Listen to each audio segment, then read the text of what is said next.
네, 오늘은 종료주의를 맞이해서 누가복음 7장에 있는 말씀을 중심으로 누가 더 사랑하겠느냐 이런 제목으로 말씀을 좀 나누어갑니다. 누가복음 7장 36절로 50절 중에 오늘 봉독해 드릴 말씀은 40절로 43절입니다. 40절로 43절. 예수께서 대답하여 이르시되 시몬아 내가 네게 이를 말이 있다 하시니 그가 이르되 선생님 말씀하소서.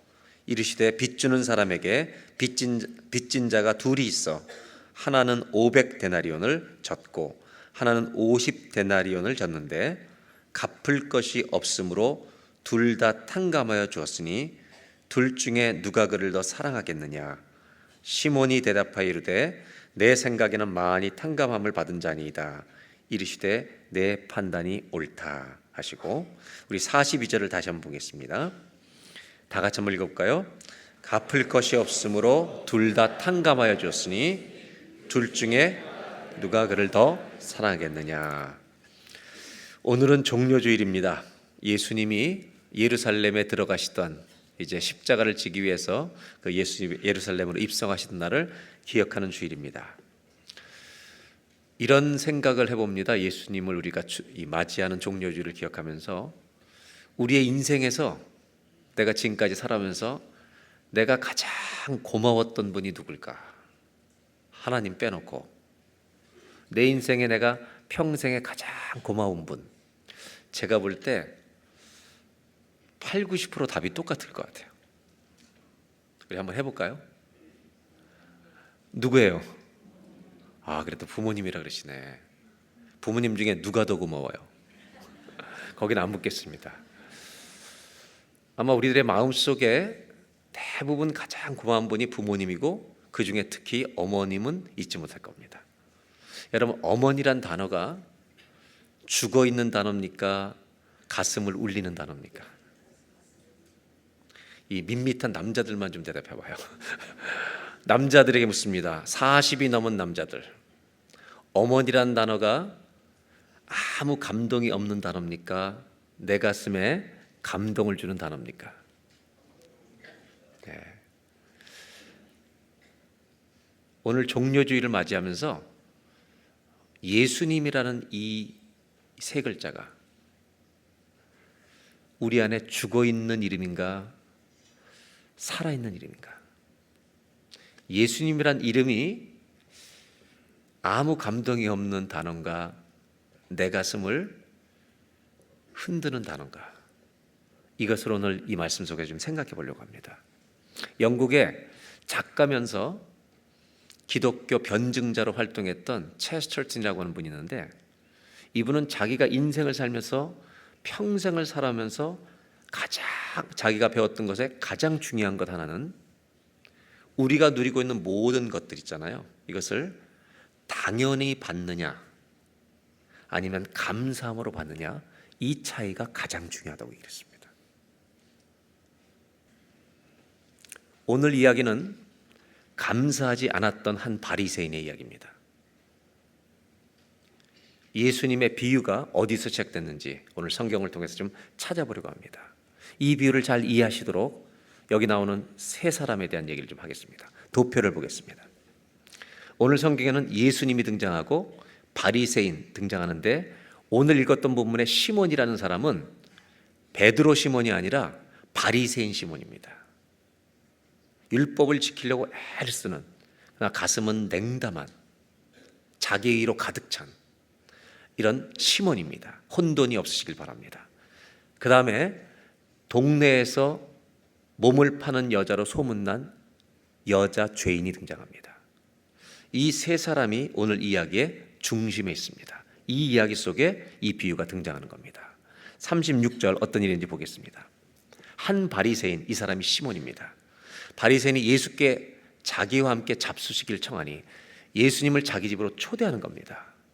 이에 바리새인의 집에 들어가 예수님이 앉으셨을 때, 예수님이 바리새인 집에 들어가는데 37절, 그 동네에 죄를 지은 한 여자가 있어 예수께서 바리새인의 집에 앉아 계심을 알고, 예수님이 오신 걸 알고요, 이 여자는 알고 향유를 담은 옥합을 의도적으로 가지고 와서 준비해 와서 38절 다 같이 읽겠습니다. 예수의 뒤로 그 발 곁에 서서 울며 눈물로 그 발을 적시고 자기 머리털로 닦고 그 발에 입 맞추고 향유를 부으니. 이 여자는요, 첫 번째가 그냥 예수님 보고 우는 겁니다. 예수님을 보고 울어요. 냉담하지가 않습니다. 여러분, 예수님이란 글자가 우리 마음에 감동이 있는 단어가 되길 바라고 그분이 되길 바랍니다. 그냥 우는 겁니다. 그 다음에 뭐라고 했냐면, 다시 볼까요? 38절. 눈물로 그 발을 적시고 자기 머리털로 그 발을 닦고 입 맞추고 자기가 얻은 향유를 예수님께 부어드리는 장면으로 여기에 이야기가 시작됩니다. 우리가 언뜻 보면 이해할 수 없는 것은, 남의 집에 잔치하는 데가 초대받은 데 가서 이 여자가 외간 여자가 왜 들어가나 그러는데, 유대인의 이 당시의 문화는요, 손님을 초대하는 저녁 만찬을 하게 되면 이 어려운 사람들이 그 집에 들어오는 것이 허락됩니다. 이 당시의 문화, 보편적인 문화였다고 합니다. 그래서 저녁 만찬을 할 때 먹을 것이 없거나 어려운 사람들이 들어와서 벽에 기대서 앉아 있는 겁니다. 그리고 음식이 다 만찬이 끝나고 나면 남은 것을 그들이 먹게 하는 것이 유대인의 풍습이었다고 합니다. 그래서 어떤 사람이 들어와도 환영이 되는 겁니다. 그냥 허락이 되는 겁니다. 근데 이 여자는 동네 소문난 죄인이었습니다. 모든 사람들이 손가락질하는 여자였습니다. 저 여자가 어떤 삶을 살고 있는지 온 동네가 다 아는 그런 상황이었습니다. 이 여자가 예수님을 만나서 그냥 우는 겁니다. 향유를 드리는 겁니다. 여기서 우리가 또 한 가지 혼동하지 말 것은, 요한복음 12장에 베다니 시몬의 거기에 집에 갔을 때 향유를 부었던 그 여자 이야기와는 전혀 다른 이야기라는 것을 아셔야 합니다. 이 두 이야기는 다른 스토리인데 비슷한 겁니다. 지금 요한복음 여기 나오는 이야기는 갈릴리에서 예수님이 사역 초기에 일어난 일이고, 요한복음 12장에 옥합을 깨뜨렸던 그 마리아 얘기는 예수님의 사역 말기에 베다니에서 있었던 일입니다. 오늘은 지금 이 이야기라고 하는 겁니다. 이때 이렇게 예수님 앞에서 울고 있는 여자를 보았던 바리새인이 어떻게 반응하는지 39절을 보겠습니다. 예수를 청한 바리새인이 그것을 보고 마음에 이르되, 이 사람이 만일 선지자라면, 구약을 잘 아는 율법을 아는 선지자라면 이 더러운 죄인이 자기를 만질 때 부정이 되는 걸 알기 때문에 말리거나 하지 못하겠을 텐데, 이 여자가 누구며 어떠한 자 곧 죄인 줄 알았으리라. 근데 이분이 모르는 걸 보니까 도대체 이 사람은 하나님의 사람이 아니네, 궁금해서 모셨는데 이거 자기가 볼 때 아닌 것 같아요. 이런 마음으로 예수님을 바라보고 있는 겁니다. 예수님이 이렇게 자기를 불신하는 바리새인의 태도를, 그 마음을 다 읽으시면서 비유를 시작하신 내용이 우리가 읽었던 41절로 43절입니다. 41절에 보겠습니다. 예수님이 이 바리새인 시몬을 보고 내가 너한테 해줄 얘기가 있다 그랬더니 말씀하십시오.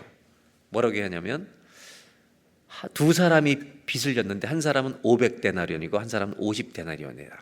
여러분 쉽게 이해하시려면 우리 지금 쓰고 있는 달러로 얘기하면, 오늘날의 환율로 계산하면 500데나리온은 미니멈으로 중산층 정도를 생각할 때, 썰이 중산층 8만 불입니다. 8만 불 정도가 500데나리온입니다. 그럼 50데나리온은 8천 불 정도 되는 거죠. 이런 금액을 두 사람이 빚졌다고 얘기하십니다. 그런데 신기한 것은 42절, 이 두 사람 다 갚을 능력이 없습니다. 그래서 이 주인이 둘 다 그대로 탕감해 주는 겁니다. 신나는 겁니다, 여러분. 얼마나 기뻤겠습니까? 오늘 여기까지의 지금 42절의 앞부분까지 얘기는 빚을 졌던 두 사람이 탕감받는 이야기입니다. 이 주인은요, 은혜를 베푼 겁니다.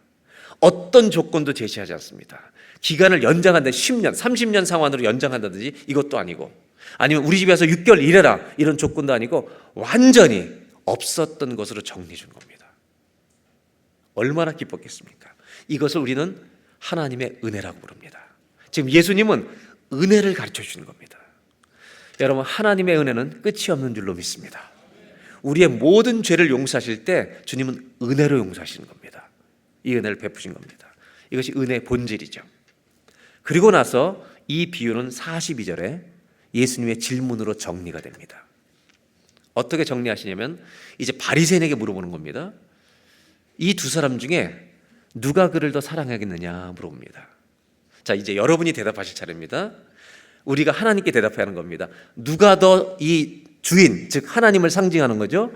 누가 더 주인인 하나님을, 이 은혜를 베푸신 하나님을 누가 더 사랑할 것 같습니까?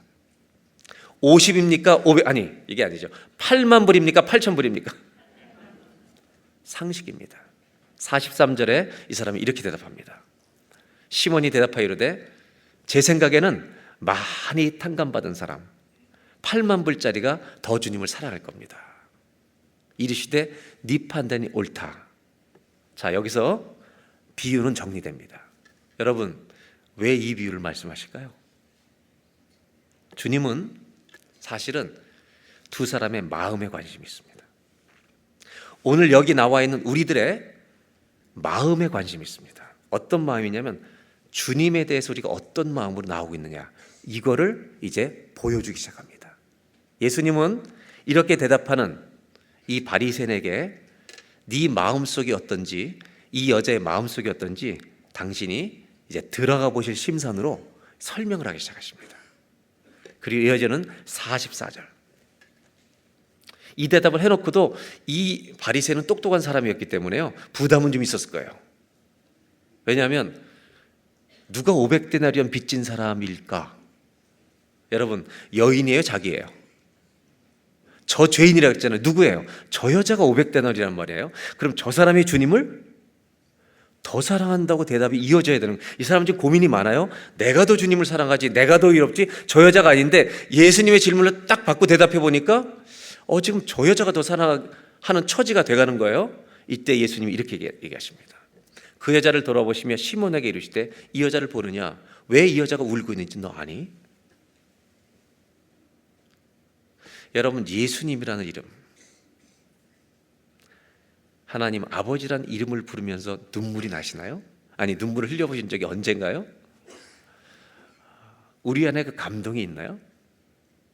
근데 예수님 뭐라고 얘기하시냐면 내가 너희 집에 들어올 때 너는 나에게 발 씻을 물도 주지 않았다 라고 얘기합니다. 이게 무슨 얘기예요? 이 나라의 문화 풍속을 우리 다 압니다. 손님이 오시면 뭘 드려야 돼요? 발을 씻길 물을 줘서 종이 씻기게 하는 겁니다. 근데 예수님이 지금 뒤끝을 얘기하시는 게 아니라 자기가 네가 발물 안 줬다고 뒤끝 얘기하는 게 아니라 어떤 태도로 나를 맞이했는지를 얘기해 주시는 겁니다. 너 나를 환영하지 않았어. 여러분, 어느 집에 방문해 보면 정말 따뜻한 환영을 받을 때가 있고요, 어떤 집은 딱 들어오면 빨리 나오고 싶어요. 어떤 집이냐면 너무 추운 겨울날 들어갔는데 아이스 워러 주는 거예요. 그 집은요 빨리 가란 얘기입니다. 왜냐하면 지금 부부싸움 때문에 할 얘기가 없는 거예요. 지금 당신을 맞이할 준비가 안 되는 거죠. 예수님은 이 남자한테 얘기를 하죠. 내가 너 들어올 때 환대하지 않았다. 이 무슨 말인지 아십니까? 시몬은 의도적입니다. 아주 계획된 상처를 예수님께 주려고 초대한 것입니다. 자기가 물을 줘서 발을 씻게 드리지 않은 이유는 자기 주변에 있는 모든 바리새인들에게, 그 당시 바리새인들이 예수님을 공격하던 시대잖아요, 내가 예수님에 대한 존경심이 얼마나 없는지를 다 알게 하는 겁니다. 얼마나 형식적으로 지금 예수님을 대하고 있는지. 그래서 여러분, 이 지금 바리새인 시몬은 이 상황을 세 가지 단어로 딱 정리하고 있습니다. 도표를 다시 보겠습니다. 세 가지 C로 다 정리합니다. 예수님 보니까 죄인을 몰라봐요. 만지는 걸 막 놔둬요. 그래서 예수님에 대해서는요 불평이 있습니다. 여자는요 완전히 멸시합니다. 저런 여자는 나는 말도 안 섞을 여자다. 상종하지 않고 멸시합니다. 그리고 자기 자신에 대해서는 굉장히 거룩한 자신감이 있습니다. 이것이 지금 있는 상황입니다. 그러니까 사실은 여러분 이 식사의 자리는요 굉장히 텐션이 아주 긴장이 팽팽하게 있는 이런 현장입니다. 그리고 나서 예수님은 오히려 이 여자에 대한 태도를 다시 설명하십니다. 42절을 다시 보겠습니다. 44절 발 씻을 물도 넌 나한테 안 줬는데 누가 내 발을 씻겨줬는지 아니? 이 여자가 내 발을 씻겨줬다. 머리털로 닦았다. 여러분 여기서 한 가지, 이 행위가 다른 사람이 볼 때 얼마나 위험한 행동인지를 아셔야 합니다. 이 행위는 그 사람한테 최고의 경의를 표하는 행위입니다. 내 마음, 내 인생을, 당신을 내가 제일 사랑하는 사람이라고 표현하는 행위입니다. 그래서 탈무드에 보면, 유대인의 탈무드에 보면 한 여자가 자기 남편이 아닌 다른 남자 앞에서 머리를 풀면 자기 마음을 표현하는 겁니다. 그래서 뭐라고 되어 있냐면 이혼을 당하는 것입니다. 남자가 이혼을 요구할 수 있는 겁니다. 즉 마음을 다른 남자에게 준다는 것을 상징하는 겁니다. 지금 이 여자는 마음을 주게 드리는 겁니다. 예수님은 두 사람을 비교하십니다. 똑같이 예배할 수 있는데 한 사람은 마음을 드립니다. 한 사람은 종교 행위로 주님 앞에 나아가는 바리새인입니다. 45절입니다. 너는 내게 이 나라 문화 습관으로 껴안고 얼굴에다 입 맞추는 환영의 입 맞춤도 하지 않았지만 저 여자는 너를 대신해서 내 발에 입을 맞췄다. 46절 너는 내 머리에 감람류도 붓지 않았을 때 그런 향유를 내 발에 부었느니라. 예수님은 두 가지 차이를 정확하게 말씀하십니다. 마음을 다해 주님께 나오는 사람이 있고 마음 없이 나오는 사람도 있다는 겁니다. 이 사람은요 저 여자보다 의롭습니다. 그런데 주님 앞에는 냉담합니다. 사실 주님이 누군지 모르기 때문에 그렇습니다. 제가 1980년 신학교 1학년 때 20살 때 남산 밑에 있는 한 교회에 아버님이 거기 가서 교회를 봉사해라. 그래서 신학교 들어가자마자 그 교회를 갔습니다. 그 교회 목사님은 그 당시 저희 아버님보다 연세가 위셨는데 두 가지밖에 못하시는 분이에요. 책 보든지 기도하든지 둘밖에 못해요. 아무것도 못하시다는 거를. 제가 지금까지 만났던 목사님 가운데 대한민국에서 말씀이 제일 좋았던 분입니다. 근데 그 남산에서 저는요 그 교회에서 제가 맡은 것은 주일학교 1학년 한 반을 맡았습니다. 10명 정도 됐습니다. 3월 달에 신학교 시작하고 그 아이를 맡았는데 4월부터 다 이제 주일학교 대신방을 하는 겁니다. 1학년 초등학교 1학년 아이 담임 선생으로 저는 두 종류의 신방을 해야 합니다. 하나는 이북에서 내려온 분들, 즉 교회는 남산 쪽인데 다 멀리 오시는 분들, 그 아이들을 만나야 하는 거고, 두 번째는 그 동네에 사는 사람이 있는데 이 교회 해연동 길을 건너가면, 남산에서 내려온 길을 건너가면 유명한 도쿄 호텔이 있었습니다. 혹시 아시나요? 도쿄 호텔 아세요? 고개를 끄덕이시는 분들 조심해야 돼요. 다 나이가 많은 분들입니다. 그 도쿄 호텔 밑 뒤에 동네에 살고 있었습니다. 제가 신방 갔다가 충격을 받은 것은 전부 다 조그만 집들 안에 사는데 어머니들이 다 창녀였습니다. 저에게는 충격이었습니다. 우리 교회 나오는 아이들이 창녀의 아들인 겁니다. 그 동네를 양동이라고 부릅니다. 그래서 황석영 씨가 쓴 소설 중에 어둠의 자식들이 그 이야기를 배경으로 쓴 겁니다. 들어오라 그러는데 무서워서 들어갈 수가 있어야죠. 방에 보니까 어떤 남자가 살고 있습니다. 인사만 드리고 몇 집을 돌아서 나오는데 한 분이 웃으면서 저를 맞이합니다. 저도 예수 믿는 사람입니다 그러시더라고요. 그러면서 자기는 저한테 얘기를 해주는데 그 창녀촌 마을 안에 구역 예배처럼 드리는 한 예배가 있답니다. 자기는 회심했고 그 사람들, 지금 일하고 있는 사람들을 돌이키게 하려고 이 모임을 하는데 예수 믿은 사람도 있고 아직 안 믿은 사람이 모여서 일주일에 한 번씩 예배를 드린대요. 저한테요, 와서 말씀 한번 전해주실래요? 전 청년이었습니다. 대학생. 제가 갔겠습니까? 안 갔겠습니까? 무서워서 못 갔습니다. 근데 그분이 그 얘기를 하더군요. 우리는 예배할 때마다 웁니다. 그래요. 예배할 때마다 눈물 바다랍니다. 돈을 벌기 위해서 몸을 파는 여인들의 눈물이 있고 그 삶에서 벗어나서 그들이 안타까워서 기도하는 이들의 눈물이 있습니다. 오늘 이 장면은요, 바리새인은 자기가 의롭다는 사람입니다. 그는 눈물, 아니 감동도 없습니다. 이유가 무엇일까요? 우리가 이런 똑같은 생각을 하고 있는지 모릅니다. 우리가 지은 죄가 너무 작다고 생각하는 거 아닙니까? 예배에는 두 종류가 있습니다.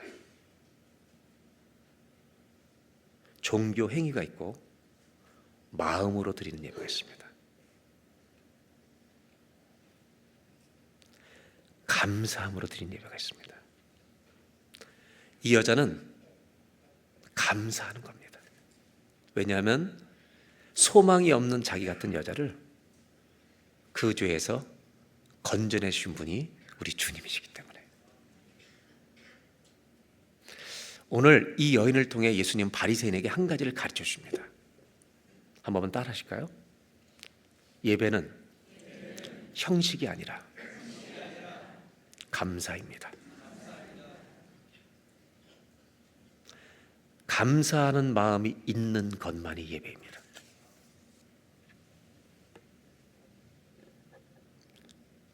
종교 행위가 아닙니다. 저와 여러분 안에 깊은 감사가 있기를 바랍니다. 우리 모두 선악과를 먹던 날이 있었습니다. 내가 정확하게 선악과를 따먹던 날이 있었습니다. 그 죄에서 자유케 해주시는 분은 우리 하나님밖에 없습니다. 그래서 예배 때마다 이 감사가 있기를 주의 이름으로 축복합니다. 이 이야기가 끝이 아닙니다. 예수님은 조금 더 하고 싶은 얘기가 있으십니다. 바리새인에게 말씀하십니다. 네가 더 죄를 적게 졌다고 생각하느냐? 이 사람 당연히 그렇게 생각하고 있잖아요. 컨피던스를 가지고 나는 의로운 사람이고 저 여자는 내가 만나서 얼굴도 안 쳐다볼 여자다. 예, 맞습니다. 세상은 그렇게 생각합니다. 그러나 성경을 읽어보면 예수님은 생각이 다르십니다. 예수님이 정말 싫어하는 죄, 여러분, 세상은 어떤 사기 사건, 이런 성적인 문제를 일으키는 사람들 큰 죄라고 얘기합니다. 큰 죄입니다. 큰 죄가 아니라는 게 아닙니다. 근데 예수님은 이보다 더 큰 죄일지도 모르는 걸 얘기하십니다. 그 죄는 뭐냐면요, 교만입니다. 교만은 간음보다 더 큰 죄일 수 있습니다. 자기의는 사기 사건보다 더 큰 죄일 수 있습니다. 왜 예수님은 교만과 자기의를 심각하게 다루냐면 바리새인을 일컬어서 천국문 앞에 서서 막아서 다른 사람도 천국에 못 들어가게 얘기하냐면 자기의가 간 사람들은 용서의 은혜를 받을 수가 없습니다. 왜 그렇게 말씀하시냐면 교만하고 자기의가 가득 찬 사람은요, 자기 죄를 언제나 가볍게 작게 여기기 때문입니다. 예수님은 이 여인을 향해 결국 이렇게 말씀하십니다. 이 여자의 죄가 사함을 받았느니라. 이 비유 끝에 예수님이 이렇게 말씀하시는 겁니다. 이 여자는 내가 누군지를 알고 온 사람이다. 누군지 알기 때문에 예배하는 거다. 이 사람은 소망이 없는 여자였다. 여러분, 소망이 없기 때문에 예수님이 소망됩니다. 너무 재밌는 거죠? 소망이 없는 사람에게 소망이 있습니다. 옆에 사람한테 인사하실까요? 소망이 없는 사람에게 소망이 있습니다. 나는 조금 소망이 있어. 이 사람에게는요, 주님이 소망이 아닙니다. 에베소 1장 7절에 이렇게 말씀하십니다. 다 같이 읽어볼까요?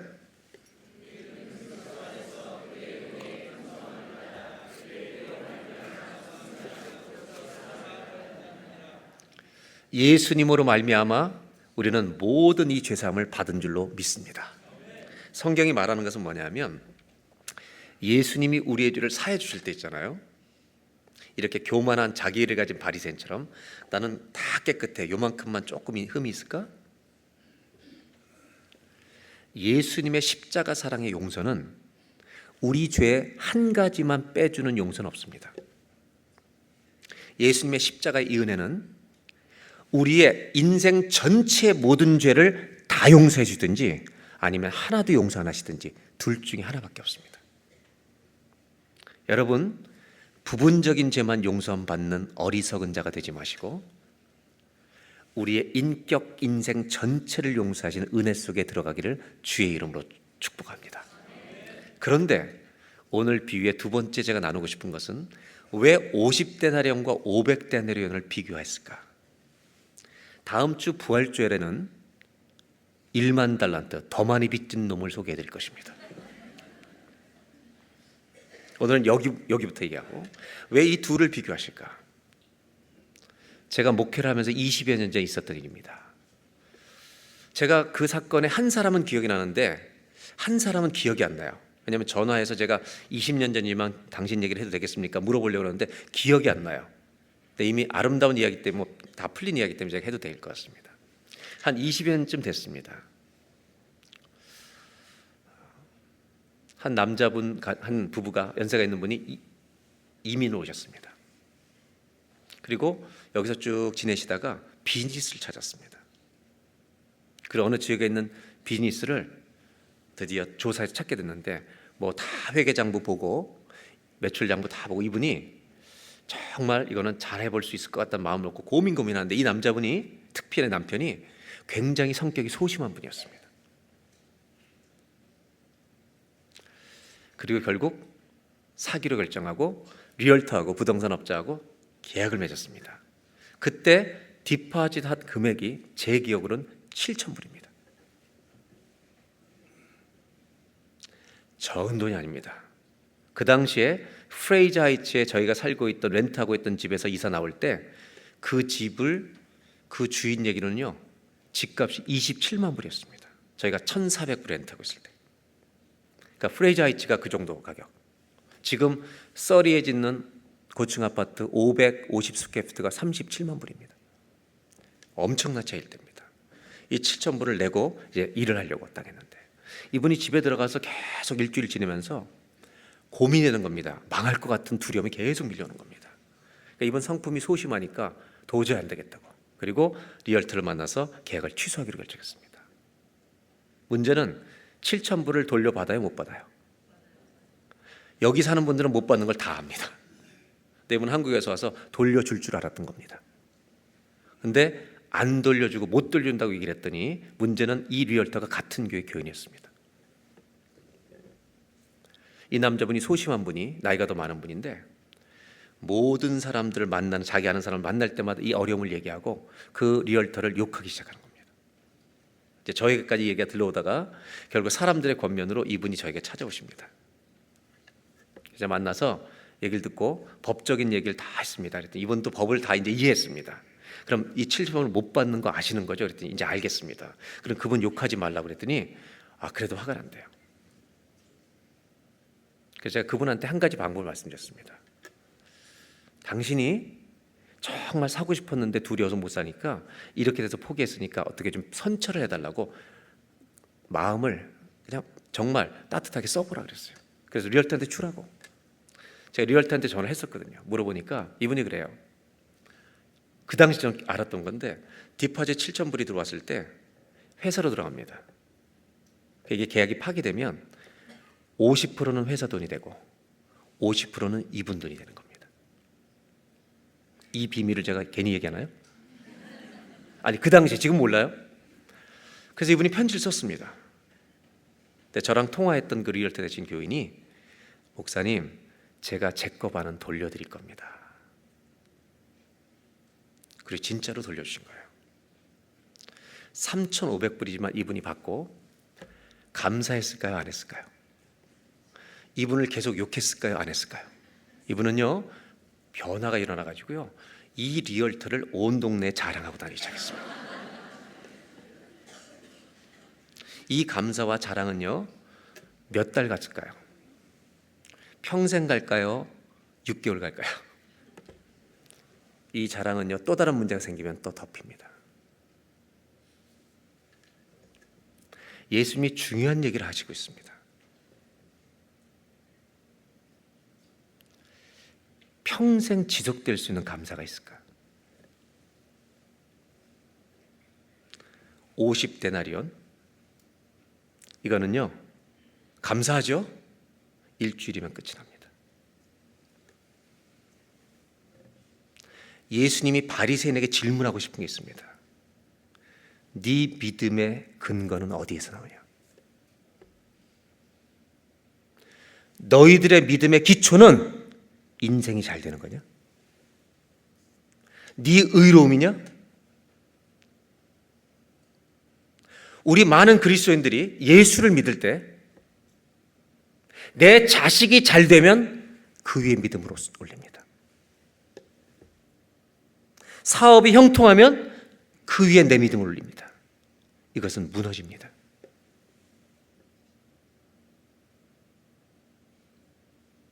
$500데나리온 위에 올리셔야 합니다. 우리의 믿음의 근거는 내가 잘 되는 일이 아닙니다. 십자가여야 합니다. 저와 여러분의 믿음이 정확하게 십자가 위에 있어야 합니다. 예수님 위에 있어야 합니다. 왜? 이것은 평생 예배, 평생 감사할 수 있는 자리이기 때문입니다. 그래서 예수님은 이 두 가지 돈의 차이를 말씀하십니다. 한 번만 따라 하실까요? 믿음의 기초는 형통함이 아니라 십자가입니다. 많은 신앙인들이 자기 인생에 잘 되는 것 있을 때 믿음을 그 위에 놓습니다. 일주일 감사하고 끝이 나는 겁니다.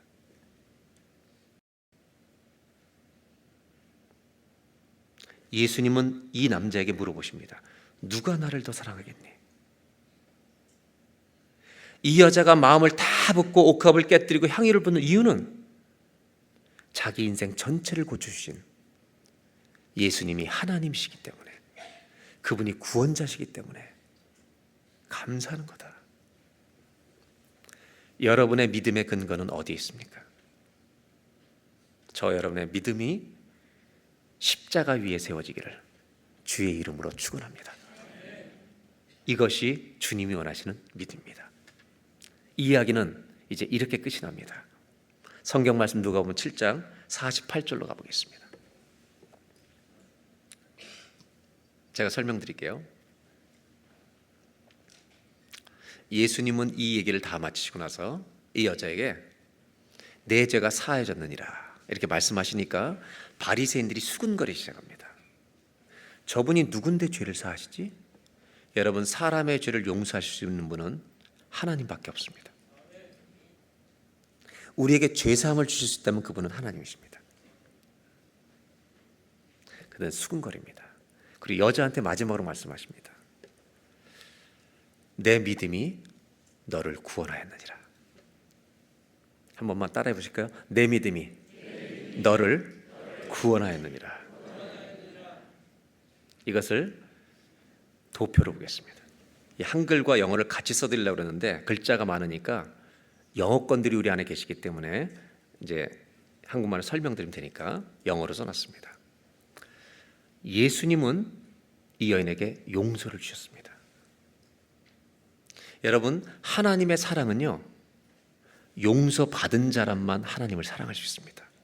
이 성경이 보여주는 것은 용서가 주님을 사랑하는 것보다 반드시 먼저 와야 한다는 겁니다. 용서를 주니까 이 여자는 주님을 사랑합니다. 옥합을 깨뜨립니다. 시몬은 여자를 멸시합니다. 여자는 침묵합니다.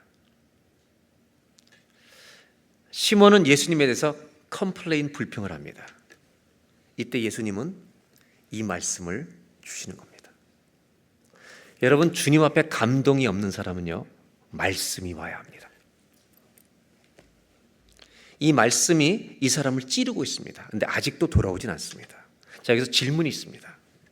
이제 여러분들이 마지막으로 대답해야 될 겁니다.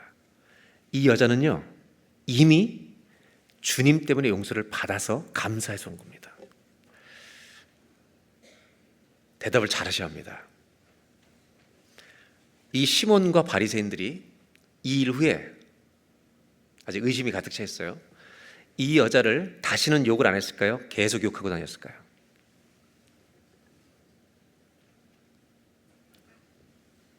느낌으로 여러분 대답하시는 거예요. 정답은 없어요. 계속 바리새인이에요, 여러분. 안 변했어요. 아직. 이제 정답을 가르쳐 드리네. 안 변했어요. 욕하고 다녔을까요? 안 했을까요? 엄청 하고 다녔을 겁니다. 이 여자는 예수님 만나기 전에는, 이 예수님이 이 땅에 오시기 전에는 절망입니다. 동네를 지나가면 손가락질 받습니다. 소망이 없습니다. 근데 예수님이 오시고 그분이 자기들을 용서해 준 걸 믿었을 때 이 사람은 너무 기뻐서 달려온 겁니다. 그래서 그 감사를 표현한 겁니다. 이 사람들의 말에 상처를 받았을까요? 별로 안 받았을까요? 예? 아직도 약간 기분 나쁜 감정은 있지만 충분히 이깁니다. 이 여자는요, 믿음으로 살기 때문입니다. 사람은 예수님의 용서가 오면 거듭나는 것입니다. 다시 태어나는 것입니다. 믿음으로 산다는 것은 세상 사람들의 공격이 멈추지 않습니다. 내가 저지른 죄 때문에 사람들은 끝까지 공격합니다. 그러나 주님은 깨어나십니다. 이렇게 얘기할까요? 시몬은 죄인 여자를 봅니다. 근데 예수님은 용서받은 여인을 보십니다. 시몬은 이 여자의 과거를 봅니다. 예수님은 예배하고 있는 현재를 봅니다. 시몬은 말로 넘어뜨립니다.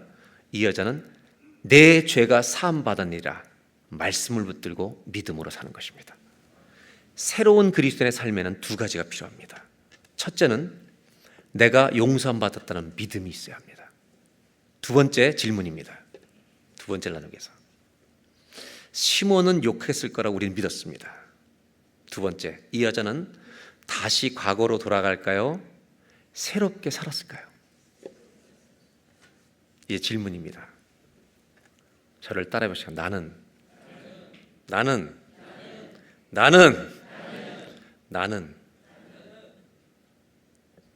아직도 부족합니다. 나는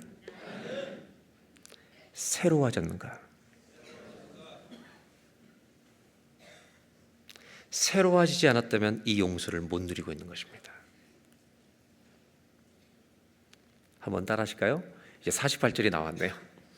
이에 48절 여자에게 이르시되 내 죄사함을 받았느니라. 49절 제가 읽겠습니다.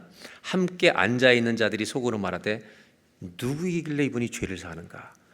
여러분, 이 여자는 이분이 하나님인 걸 압니다. 근데 바리새는 아직도 모릅니다. 그리고 마지막 이야기는 이걸로 끝이 납니다. 예수께서 여자에게 이르시되 내 믿음이 너를 구원하였으니 평안히 가라. 오늘 주님이 이 성전에 들어와 계십니다. 종료주일입니다. 우리를 향해 말씀하십니다. 내 믿음이 너를 구원하였으니 평안히 갈지어다. 사랑하는 여러분, 용서를 받는 구원의 이 은혜는 500데나리의 은혜는 평생 감사할 수 있고 매일 우리를 새롭게 하시는 은혜입니다. 한 번만 따라 하실까요? 찬양팀 올라오시고 용서는 한 사람을 다시 태어나게 합니다. 용서를 받게 되면 그 사람은 새로워지는 겁니다. 다시 여러분 돼지우리로 돌아가지 않습니다. 다시 그 자리로 안 갑니다. 생각과 사람들 잠깐 해픈투비 우리가 넘어질 수 있습니다. 그러나 안 갑니다.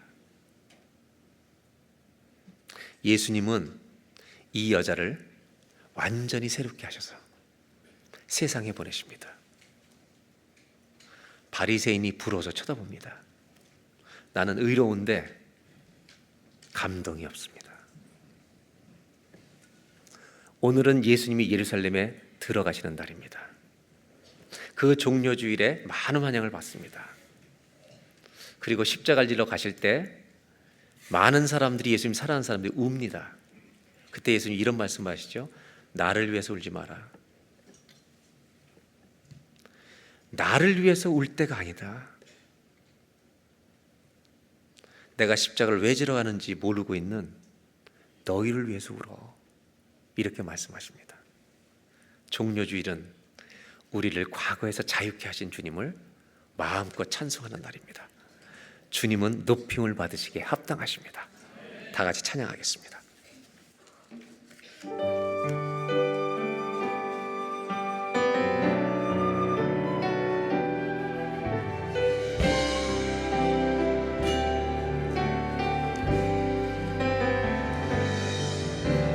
당신은 영광의 왕, 당신은 평강의 왕, 당신은 하늘과 땅의 주, 당신은 정의의 아들.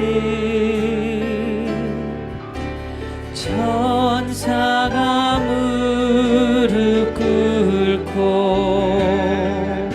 예배하고 찬송하네. 영원한 생명 말씀, 당신은 예수 그리스도 주. 호산나 다윗의 자손께, 호산나 불러 왕 중의 왕. 높은 하늘에 영광을 예수 주 메시아네.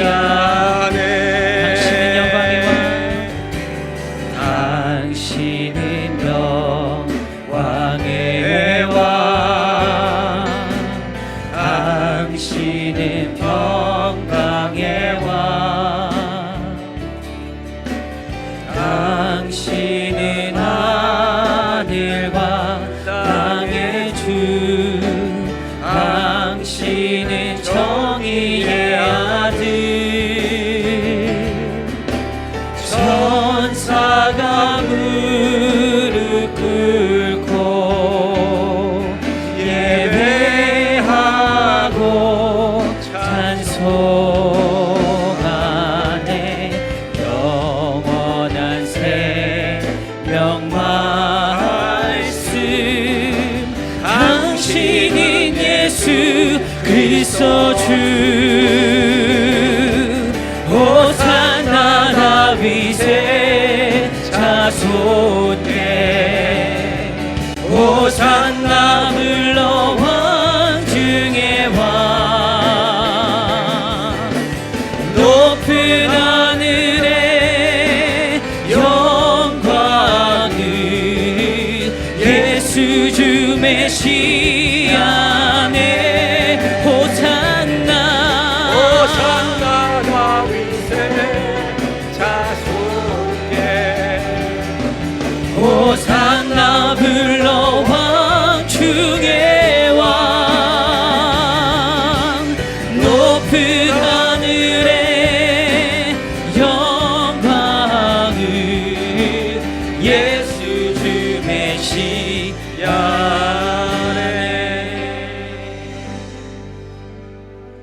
같이 기도하겠습니다. 이 비유를 얘기하시고 예수님은 사실은 누가 더 사랑하느냐 물어보시면서 바리새인에게 질문하시는 게 하나 있습니다. 넌 도대체 누구냐? 네 정체는 뭐냐? 은혜 하나도 없이 예배드리는 너는 도대체 누구냐? 너를 밝혀봐라. 주님은 바리새인에게 그거 물어보시는 거죠. 누가 그 주인을 더 사랑하겠느냐? 이 질문 안에는 바리새인 너 누구니 도대체? 너 은혜를 아는 자냐? 아니 은혜가 필요한 것이라도 아는 자냐? 이 질문을 하고 싶은 거죠. 이 시간 오늘 다 같이 한번 기도합니다. 하나님, 우리는 용서받은 은혜를 입은 사람들입니다. 저는 옥합을 깨뜨려 내 인생의 향유를 주께 부어드릴 것입니다. 주님 오신 것을 감사합니다. 예루살렘에 오신 것을 감사하고 골고다의 십자가를 지러 가시는 것을 감사합니다. 당신은 만왕의 왕, 호산나 다윗의 자손, 예수 그리스도 메시아이십니다. 하나님을 찬송하고 감사할 것입니다. 내 평생 감사가 있는 하나님의 자녀가 되게 하여 주시옵소서. 우리의 믿음을 형통함에 위해 올려놓는 어리석음을 범하지 않겠습니다. 내 인생이 잘 되면 믿음이 있고 안 되면 믿음 없는 50데나리온 그 위에 믿음 놓지 않게 하시고, 나를 위해 죽어주신 500데나리온 십자가 위에 내 믿음을 놓겠습니다. 내가 망해도 주님은 찬송받으시기에 합당하십니다. 내가 병들어 죽어도 주님은 높임을 받으시기에 합당하십니다. 내 믿음이 그 위에 있게 하여 주시옵소서. 다 같이 한번 주여 부르고 기도하겠습니다. 주여! 하나님 아버지, 우리는 누구입니까? 용서를 입은 사람들입니다. 내 인생 전체가 용서함 받은 사람입니다. 평생 감사할 수 있는 사람들입니다. 평생의 은혜를 입은 사람들입니다.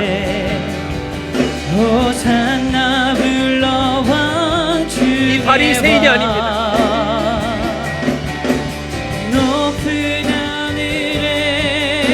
영광을 받으시게 합당하신 주님, 예수님은 주님이십니다. 왕이십니다. 하나님이십니다. 이것이 구원의 복음입니다. 이것이 우리를 살리시는 복음입니다. 하나님밖에 없습니다. 우리를 살리십니다. 이 은혜, 이 감격, 이 감사가 우리 평생 있게 하여 주십시오.